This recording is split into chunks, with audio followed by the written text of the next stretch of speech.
Ghost, the Bootlegger's Horse, Part 3. That week, the moon slipped further into darkness until it was a fingernail of light. Trail still was hidden deep in the woods. No one, not even Cake and Buttons, knew where it was. Trail spent the day stoking the fires, running copper line, and cooking up that sweet Mountain Dew. He poured it into jars and put them into wood cases. Finally, on a night that was blacker than pitch, he loaded up the wagon, wrapping rags around the bottles to stop them clinking, and also around the wheels to muffle the crunch of the roads, and Ghost's hooves to soften his heavy tread.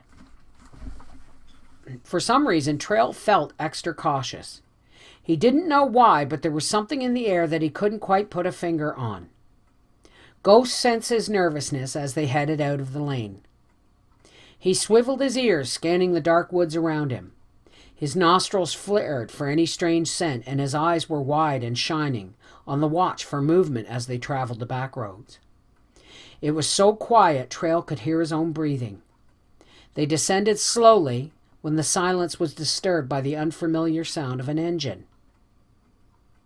No motor cars up in these parts, thought Trail. Something's fishy. He decided to improvise to be on the safe side, so he took Ghost into the fields and cut on the diagonal towards the distant light of their destination. The wagon rolled softly through the long grass and field flowers. It would almost be peaceful, thought Trail, if my heart wasn't pounding so. Ahead, lights shone, and in the background another engine. He realized that another car had circled back on the lower roads to the rear of them. Something is very wrong. Trail's mind was racing. In a flash, it becomes clear. It's the law. They know. They know, and they're coming to get me. Ghost felt Trail's alarm immediately and picked up the pace. Trail steered a sudden left further into the field. The car closed in, but didn't see their distant shadows beyond its headlights and drove on, leaving behind a cloud of lavender and roses. Ghost flattens his ears. It's that smell. It meant something bad. Must get away. Horses don't think like humans. They just understand. There aren't words, only feelings. What Ghost felt was an urgent need to put some distance between him and the lavender and rose thing that was after them. Ghost was really traveling, his breath clouds of steam. Trail reined him in towards the woods where the car wouldn't follow. The trail is mossy, but wide enough for the wagon. He heard the glass jars clinking together in spite of the rags. Trail shook his head. Can't be helped. There's going to be some braking. He encouraged Ghost to keep up the pace. Good lad, there's a boy. Keep her going. Then just like that, an invisible branch came out of nowhere and cracked Trail across the nose. He slouched forward and the reins go slack. Ghost knew where to head with or without Trail. He came out of the woods and along the side of the stream where no car could follow and no one on foot could keep the pace. He continued up the slope a little until he got to a clearing. There was a small path the young people used to take to the fishing hole. He veered past the little pond and crossed over the brook. The wheels rattled on the stones. The cases bounced together in the back. Trail bounced a little too, but remained in the wagon. There were shouts from the road, and the lantern light flickered through the trees, but those in pursuit couldn't see or hear the big white horse with his precious cargo as he floated through the landscape like the ghost he was named for. He was an invisible, silent will-o'-the-wisp. Fireflies blinked in clouds like tiny stars, a miniature galaxy. Ghost plunged into the underbrush where there is no path. Now only his nose, ears, and eyes could find the way. The back roads crisscrossed around him, but he was set on his own course. Somewhere to the right, a familiar scent wafted on the breeze. Lavender and roses. Ghost circled around to the left and doubled back into the woods. As he came out, his hooves hit the gravel of the road to town. Off in the distance, he saw the taillights of the car that had been following them speeding away, taking with it the terrible smell. Ghost headed off in the opposite direction until the side road appeared, then another side road. Now they were deep in the back trails where no one but the locals knew the secret paths. He moved at a steady trot. The cart rumbled softly. From the seat came a low groan. Trail sat up. His head was an aching balloon. "Where are we, Ghost?" he whispered, and then realized where they were headed. Trail could hardly see or sit up. He wrapped the reins on the dash of the wagon and let Ghost keep going. "Allison's Creek, Ghost." Ghost nickered back and tossed his head in understanding. The lights have faded behind them, and only the black night sky above and the quiet of the dark forest below surrounded the two friends. Allison's Creek is a swimming hole where as kids they had spent the hot days laughing and splashing in its cold water. No one came here. It was a secret spot then, and even more so now. This is where he'd leave the product. But once they stopped and he started unloading, he saw the damage their wild ride had done. Nearly every jar was cracked or broken. They'd lost it all. There would be no need to be collecting it later. Trail shook his head. Then he stood and hugged Ghost around his neck and breathed into his mane. "You're a good horse." And Ghost rubbed his forehead against his arm. Trail unhitched the wagon and they started the long walk back to the homestead. It would be dawn soon. Kip had spent the better part of the night making his own preparations. Like Trail, he used rags to muffle the sounds of clinking and hooves. He didn't have any worries tonight, though. The police would be otherwise occupied. It would work out perfectly for his own deliveries. Smiling, he whistled a soft little tune to himself as they started out, thinking on the great wealth soon to be his. He continued down the dirt road, blissfully unaware that his wagon would soon intersect the tracks of Ghost and his cargo. The officers would be following those tracks to where Kip would trot directly into their sights. When the car headlights caught him on the bridge over Allison's Creek, it was too late to run. Without a thought, Kip leapt straight off the wagon and into the creek. He disappeared into the forest, leaving Black Diamond, the wagon, and all the good shine behind. Black Diamond stood staring into the headlights of the two vehicles in front of him, his eyes and breath caught in their light. Hal Edwards got out of his car first and walked toward the wagon. When the other officer saw Hal suddenly bend over and grab his side, he shouted out in alarm and ran to help. "Are you all right?" he asked with concern and realized Hal was laughing so hard he could hardly talk. He was hanging on to Black Diamond's collar, tears streaming down his face.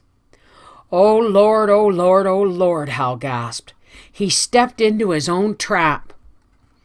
A great big grin spread all over the face of the other officer. He looked under the tarp and saw the cases of clear liquid glinting in the lights.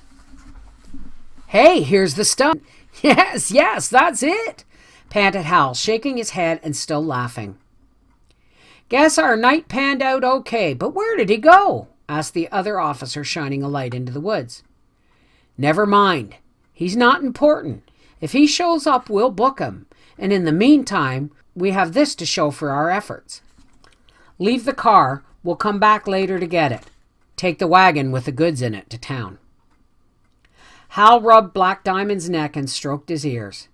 Black Diamond liked him immediately and lowered his head for a scratch. He even liked the smell of him. He smelled like flowers.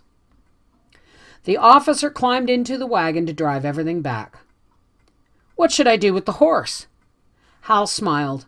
"Put him up at the livery stable and see he gets extra care. I've got plans for him."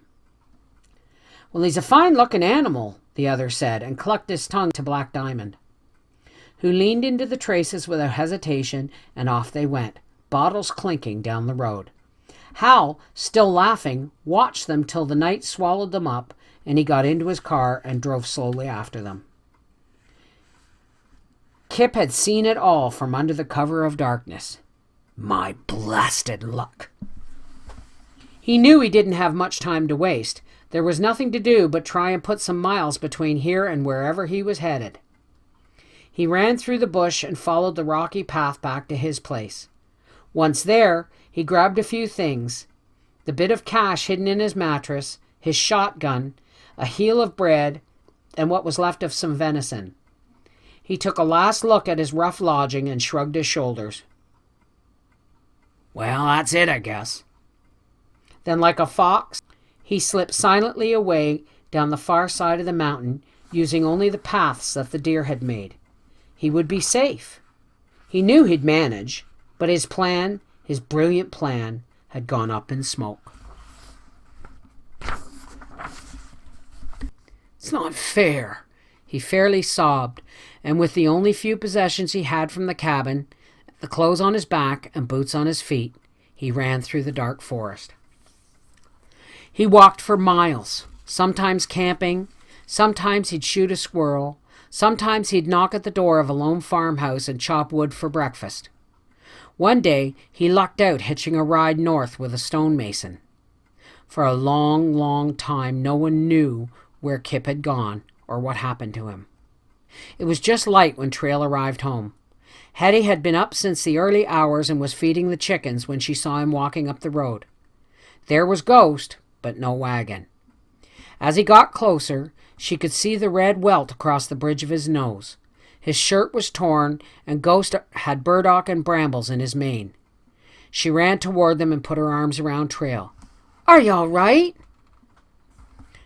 Then Trail told her the tale of what had happened, how they'd escaped by the skin of their teeth, and how Ghost had saved him when he had been knocked unconscious in the woods. He was pretty sure that someone, and they had both had suspicions of who that was, had informed on him. "I never thought he'd go that low," said Hetty as they went inside. Trail sat down at the kitchen table. Hetty sat down with him and took his rough hands in hers. He looked across at her and said, "Well, that's it then." "Time for a change," she answered. Trail nodded. The side business had done its last run. They'd be okay. They'd put some by, and Trail had already been doing some hard thinking. You never know what's down the road. Hal got in late that night, or early that morning, however you might look at it. He was still smiling about Kip and the way he'd managed to bungle ratting out the competition. What made him smile even more was that horse. What a gift. How'd a guy like him end up with a horse like that? He shook his head, still smiling, took off his hat, and sat down in his very comfortable armchair. He lit a smoke. "I'll give these up someday," he thought, "just not today." The dawn found him still in the chair and fast asleep. He was rudely awakened by a sharp knock on his door and the voice that said, "The livery wants 2 bits for the horse." Hal yawned and stretched, and because he still had his clothes on, got up and answered the door. 2 bits! A dirty little urchin's face peered up at him. One of the livery owner's multiple children. "Yep." Hal tossed him the coin. "Here, come walk with me. You want to have a look at my new horse?" "I seen him. He's really fine." The kid grinned as he tagged along beside Hal. "A real looker, and nice, too. No nipping or kicking. Real gentle." "Yep," said Hal. "'Bout what I thought." They turned into the stable where Black Diamond was being rubbed down. What a truly well-bred horse this was. What a stroke of luck. "He's a carriage horse, sir, but I'll expect he'd be fine under saddle." "I expect he'd be fine under anything," agreed Hal as he ran his hand over Black Diamond's side. And as he did so, something in the back caught his eye. "Yes, sir, it is. Some fellow took a loan out on it and then never came back. It ain't going cheap, though." Hal grinned. "No, I don't imagine it is. Fine-looking buggies like that never are. I'll have to save my pennies." Spring turned to the warmth of summer. Trail and Hetty's garden grew well that year, and as the season passed to harvest, they had lots to store for the cold months to come. Hetty put up pickles and preserves. The root cellar was full. Their world was good. But Trail was doing some thinking about all the changes that losing the side business would mean for them in the future. He and Hetty went over a few different options. Maybe one, a bit far-fetched, might actually work. As Hetty put it, "Nothing ventured, nothing gained."